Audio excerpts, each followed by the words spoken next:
What's going on, everybody?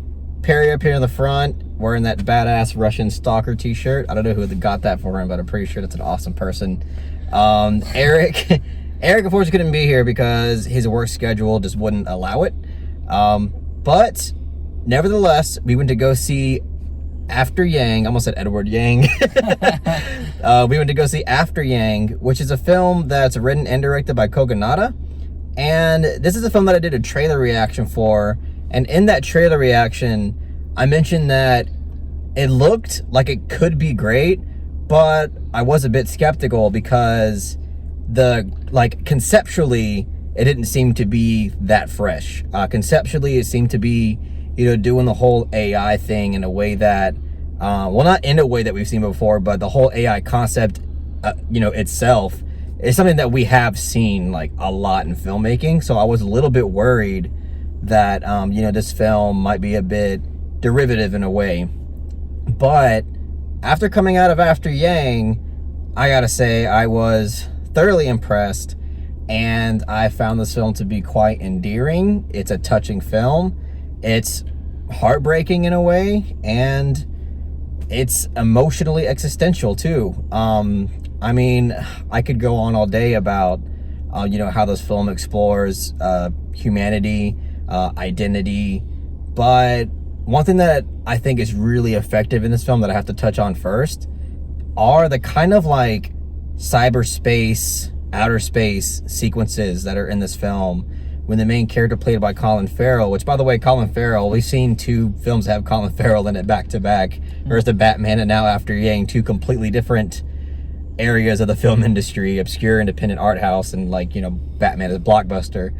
But yeah, like in those sequences with the cyberspace imagery, it's like Colin Farrell's character is basically like diving into the memory of Yang the android, and the way how that entire sequence was directed, how it was visualized, I thought it was really immersive. It definitely feels larger than life. It's that kind of cyberspace sequences that are in this film that does kind of give you that larger than life feeling, because the way that the memories are explored, it just makes you think back on yourself. It makes you think about the way that you lived your life, and it makes you appreciate all the experiences that you've had in your life. And yeah, I don't want to go on too long, but this is a film that I feel like the themes are explored quite well, and I enjoyed quite a bit. It's a really engaging film. It's subtle. It's a slow-moving film, but to me, the runtime flew by fast. It's an hour-and-a-half film, but it really only felt like an hour to me. Really great stuff all around, but that's all I'll say for right now. Go ahead, Perry. Yeah, I agree. I think this film definitely flew by. Like, when it ended, I was like, really? I thought the movie had another 30 minutes, but it felt like it ended in an hour. And I liked the film overall quite a bit. I'm not in love with it. And again, it goes back to you saying, like, this is nothing new, like, conceptually for a science fiction film. But I will agree, I did think that the themes were explored pretty well. And I gotta say, like, the thing that really stuck out to me the most is the cinematography. There were some really gorgeous shots in this movie. In terms of color palette, there was actually a couple of shots that reminded me of Christopher Doyle's cinematography and Wong Kar-wai films. Yeah. The contrast between the yellows, reds, and the greens, and the way they just pop out at you. Yeah. It really made me think I was watching, like, In the Mood for Love, or 2046 would be a better comparison, since this is a science fiction film. And I just love that the camera was just mounted down in so many shots. And I love it when filmmakers are so reserved. It's like they just rely on perfect framing, shot composition, and the cut. That's it. Filmmakers like Ozu and Edward Yang, like, that's more stuff that's been resonating with me lately. So I really appreciated that in this film.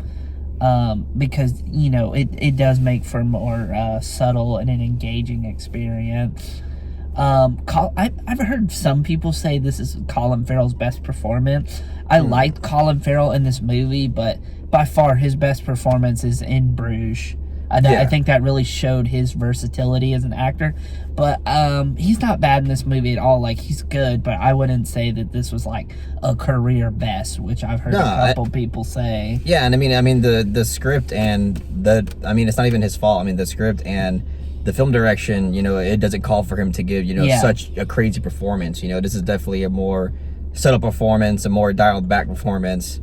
And the film overall, like, one thing that I really loved about it is that, as I kind of touched on earlier, it's a mature, slow moving film, which again, kind of like most A24 films, has a very subtle approach to it that very minimalist, very scaled back, very stripped down, which I really like. There's plenty of scenes that are completely unafraid to linger, like in terms of the camera just being stationary and the actors are just kind of like doing their thing for a long time. But to me, all that stuff felt always engaging. There wasn't like a single sustained scene in this film that felt like too drawn out or anything. What's interesting is there will characters be talking in the like certain scene, but they're not the focal point of the scene. There's like another like object or image, like something they're talking about that's in the room with them, and that's the focal point of the scene. And in a way, you're just kind of drawn to that focal point just as much as you are drawn to what they're saying. Absolutely. And there's this kind of stylistic choice in this film.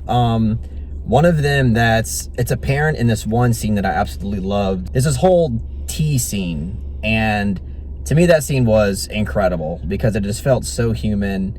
It felt very close to nature, really embodied a lot of what it is to be human in such a small scene. But there's a stylistic choice in that scene and one other scene that comes later where it's almost as if you get two different perspectives at once as it's kind of like overlaid each other. I don't know if you noticed that. I definitely noticed that. And it's definitely interpretable of like what the filmmaker was going for there, but like, I don't know, to me it kind of felt like we were getting the perspective of how the main character remembered that scene as opposed to maybe how Yang recalled it. And we're kind of going like this back and forth between perspectives that I thought was really effective. But yeah, you got scenes like that tea scene that I thought was just like really great stuff. It's really well written, well directed, just all around. And I mean, there's other scenes. There's scenes where Yang talks about death with one of the family members that, again, really well written. I thought it was very effective. And as I mentioned, one of the things I was worried about going into this film was that it was going to be more of the same old when it comes to these AI films that touch on a lot of these philosophical concepts about what it is to be human. But I feel like this film pulled it off quite well. It was able to accomplish its concept in a way that didn't just make me think of other films while I was watching it. Yeah, it's a film that doesn't reinvent the wheel by any means. Like, it's definitely dealing with themes, especially in sci-fi, that we've seen like so many times before. But I think it does it well enough to justify its own existence. Yeah. And in terms of what it's like comparable to, it's like I guess the whole question of what does it mean to be human, it's like you can't help but to think about Blade Runner, which I think in thematically they do have some similarities. Yeah, I mean, almost any movie dealing with the AI will explore that theme in some way. Yeah. It's just this film explores it, like, that's pretty much the whole film. It just explores it in a lot of different ways. It makes you think about certain things in different ways through like what unravels in the plot and also through its presentation. Because to me, like, the most effective parts of the film, again, were those kind of cyberspace moments where Colin Farrell's character is kind of going through all these memories, and through going all these memories, he's able to reflect on his life in a way that he didn't see before, and he was gaining a whole new perspective of his life by viewing it through someone else's. Yeah.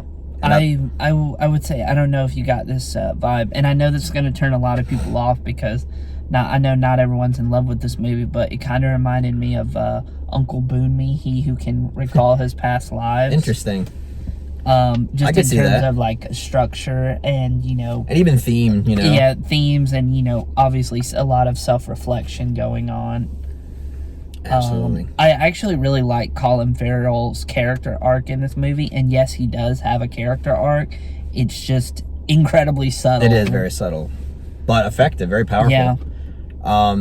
And also one thing I really want to touch on is the score to this film. I love the score to this film. It's very warm. It's soft.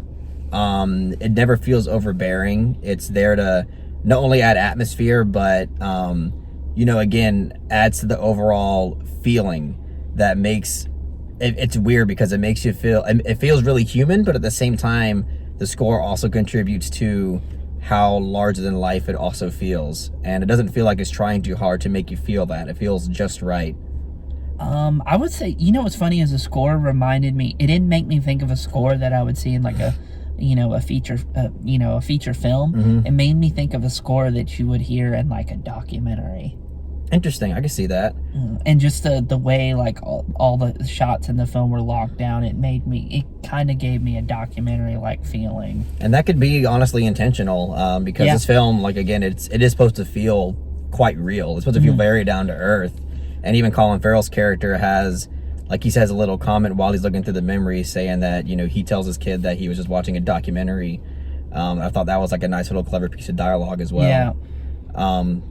But yeah, I mean, I kind of talked a lot about it. Honestly, this is a film that, to me, is a great discussion piece. I mean, I think you could talk a long time with somebody about this film because it is very touching again, and there are some heartbreaking moments. There's certain revelations in this film that you get like in the third act that, I mean, they're subtle, but they're powerful, and just in context about what that means for certain characters is like, it's just very touching, but also quite sad in different ways. But yeah, I will say though, in terms of plot, don't expect it to shift a lot, because in a way it is a film that doesn't like get out of its first act, if you know what I'm saying. It's like, if you see the first like 15-20 minutes of the movie, that's pretty much going to be the movie, just till the end of the film. It's not gonna, it doesn't have any like twists or turns. It's just very kind of very I don't want to say low effort, but it's just kind of a low wavelength type of film. I don't want to say simplistic because it sounds negative when you say it that way, but it's very simple. Like, it doesn't try to go into weird places with its plot. It doesn't progress in this kind of like, grandiose kind of way. It's just like, you're right, like kind of what you get from the plot in the first act is what you get conceptually for the rest of the film. Right. But it obviously, like, there is a progression in terms of what you get out of character growth. There is a progression on what you get with some of the character and story details. There's definitely progression. It's just conceptually it stays within that same ballpark throughout the entire film, which I could see a lot of people complaining about, but personally, like, it didn't really bother me. I guess, like, if I had a complaint about the film, I think some of the acting was a little bit too robotic. Some of the, like, Yang is supposed to be, the android, the cyborg, but some of the actual human, like, interaction felt a little bit robotic and stiff. I would say that's probably my biggest complaint with the film. That, and again, like, conceptually, it doesn't do anything new or fresh or exciting that we haven't seen before, Yeah, I could see that. To me, like, the kind of like robotic, emotions wasn't intentional, though. As I'm saying, it was intentional, because when you get the scene like with Colin Farrell's neighbor, he's obviously more of like that human character that you would see in today's time, because this film takes place basically like way in the future. I mean, it's basically hinted that that's the way it is. And Colin Farrell's neighbor, Colin Farrell's character basically like kind of throws a little like insult at him, saying, oh, he wears face paint at sporting events, kind of like jabbing him, saying he's basically like such a primal, like, ape kind of human being. But like reality, like, they're becoming less human while his neighbor is remaining more human than they are. So I think we get those a lot of like robotic emotions because it's trying to convey that they're actually a loss of humanity. There you go, exactly. So that's kind of the way I viewed it. But that is a good way to view it. But overall, I mean, I don't know how much more we could say about it because we kind of talked a lot about it. If you have anything more to say, go ahead, but I'm actually ready to give ratings. There is one thing I was going to say, but it's not really important. Let's go ahead and give ratings. Are you sure? You go ahead, man. Well, one thing I was going to say is the interesting thing about Yang as an android, it's like, I think it's very reflective of our time, like how obsessed the girl was with the android, not just because what it meant to the family, but how, but it's kind of a reflection of our time of what a critical role technology plays in the family unit, especially now with like parents, like, here's a tablet, here's an iPod, go raise yourself, kids. You know, like, that's true. the type of the world we live in, and the fact that Yang like meant so much to that child, again, not just how he fits in with the family dynamic, but the fact that he is a piece of technology, you know, how that kind of is like in a way a distraction for the child. I can see that. You know, away from the parents. I'm gonna go and give my rating. As I mentioned, I think this movie is really great. You know, it's, as I mentioned already, I think the concept was done in a way that it definitely stands on its own. It didn't make me think of other films while I was watching it personally, and just the way the score is incorporated with the imagery in this film, even just with the overall atmosphere and just the way that this film is visualized and presented, I was a huge fan of. I was locked into the screen from start to finish. I will give this film a strong 8 out of 10. I'll be pretty generous with it because it did really connect with me personally. Again, like, I do agree with Perry, like, it's not a groundbreaking picture or anything. It's not subverting the whole android genre in this crazy way or anything, but for what it was trying to do and what it did, I think it accomplished incredibly well. And I thought it was a very effective filmmaking. So I'm definitely planning on watching it again, but I don't want to rate this film too high. I think for right now, I'm just going to give it a very strong, and I mean rock hard, 6 out of 10. Oh, 6. Fuck, I thought you were going to say 7. Oh, Shit. I don't know. At least you gave it a 6. I'm happy with that. Yeah. But that's it. You know what? Oh, you know what? Soft 7 out of 10. Hey, there he is. I'll do there it. He is. Soft 7, yes. Yeah. Fuck it. And also, I would recommend that you give it a rewatch, because I know, like, Perry's been running on like 2 hours of sleep, guys. Like, he watched the Batman, went home, got 2 hours of sleep, went to work all day, then literally right after work came to my place to go to the movies, and he's just been like running on empty basically. Yeah, so. Within the past 42 hours, I've literally only gotten 2 hours of sleep. It's fucking crazy, dude. Yeah, so I would definitely recommend to give this film a rewatch, like when you're like fully rested, ready to give it a shot. But either way, yeah, man. I guess that's all I've got to say about After Yang. If you haven't watched our Batman review, go do that. Got some hot takes given. But yeah, either way, I hope y'all really enjoyed this review. If you really enjoyed what I had to say about After Yang, just give it a thumbs up and share it amongst your friends. And don't forget to subscribe to the channel to be updated on more film-related content.